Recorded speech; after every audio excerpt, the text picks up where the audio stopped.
Stock और जिसकी बात अभी थोड़ी देर पहले हम बात भी कर रहे थे कि एचयूएल इसके का आज कुछ इंपॉर्टेंट अपडेट्स यहाँ से भी आए हैं कैपिटल मार्केट्स एचयूएल के, और वहाँ से कुछ कंक्लूड्स विनी कंपाइल कर रही हैं और विनी हमारे साथ स्टूडियो में भी है इस वक्त। एब्सोल्युटली, उनकी जो एक कैपिटल मार्केट एनालिस्ट मीट हुई है आज, और वहाँ पे फर्स्ट हाफ ही खत्म हुआ है, अभी थोड़ी सी अपडेट आई हुई है।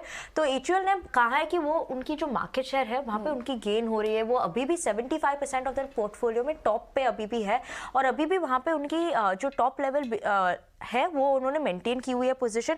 उसके अलावा वो बोल भी रहे हैं कि जो इंडस्ट्री में उनकी ग्रोथ है, इंडस्ट्री के आगे वो अभी भी ग्रो कर रहे हैं, और ये उनका मेन फोकस क्या है कि ग्रॉस मार्जिन है जो अभी वो फिर से अपने जो 50% के लेवल पे थे वहाँ पे वो एम कर रहे हैं कि वो फिर से अपने ग्रॉस मार्जिन उस लेवल पे लाए। उसके अलावा हेयर केयर कैटेगरी में है, वहाँ पे भी उन्होंने काफ़ी सारी अच्छी ग्रोथ देखी हुई है।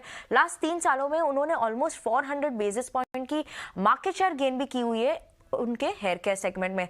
और बात करें तो उनकी जो बॉडी वॉशेज अभी वहाँ पे भी काफ़ी अच्छी सेल्स हो रही है कंपनी की। तो अदर देन सोप्स जो वो बेचते हैं, वहाँ पे उनकी बॉडी वॉश जो सेगमेंट है वहाँ पे भी अच्छी ग्रोथ दिख रही है, और उनकी जो क्रीम सेगमेंट है, सनस्क्रीन, बॉडी वॉश, वहाँ पे उन्होंने काफ़ी अच्छी ग्रोथ देखी है, क्योंकि ये अंडर पेनिट्रेटेड कैटेगरी और आगे जाते हुए यहाँ पे वो अच्छी ग्रोथ एक्सपेक्ट भी कर रहे हैं। और आई थिंक स्टॉक भी डेज हाई की तरफ आता चला जा रहा है। ये प्रेशर में आया था अपने रिजल्ट के टाइम पे, राइट? क्योंकि मार्जिन में प्रेशर था, वॉल्यूम ग्रोथ भी थोड़ी लोअर थी। 3 महीने का चार्ट दिखाइए डायरेक्टर साहब, उससे कैप्चर हो जाएगा कि रिजल्ट के बाद कैसे इम्प्रूव हुआ है। बहुत बहुत शुक्रिया विनी अपने कॉल के लिए। ये देखिए 3 महीने में कितना वीक है ये स्टॉक। क्या समय आ रहा है इसको लेने का, बॉटम बन रहा है क्या राजेश? तो ये देखिए तो स्टॉक में एक रैली के बाद पिछले 2-3 महीने से साइडवेज एक करेक्टिव मूव यहाँ पे बनते हुए दिखा है, लेकिन ओवरऑल अगर इसके स्ट्रक्चर देखें तो स्टॉक पॉजिटिव टेरिटरी में ही है। हमें लगता है कि अच्छे करेक्शन, सब्सटेंशियल करेक्टिव एक्शन के बाद स्टॉक एक अट्रैक्टिव लेवल पे यहाँ पे अवेलेबल है।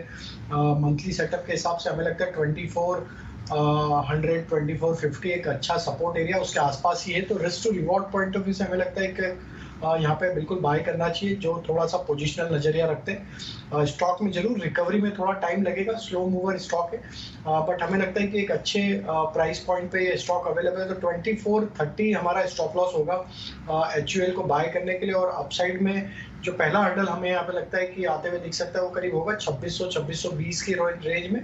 तो अगर शॉर्ट टर्म के लिए ले रहे हैं तो 2600-2620 तक के अपसाइड के टारगेट आते हुए दिख सकते हैं, और थोड़ा पोजिशनल रखेंगे तो यहाँ पे हमें लगता है 2750 ये इंपॉर्टेंट लेवल है। वो लेवल क्रॉस होगा तो स्टॉक में जो इसका अप ट्रेंड था वापस रिज्यूम होते हुए दिखेगा, और काफी बड़ी तेजी फिर 2800-2900 तक की तेजी भी इसमें आते हुए दिख सकती है।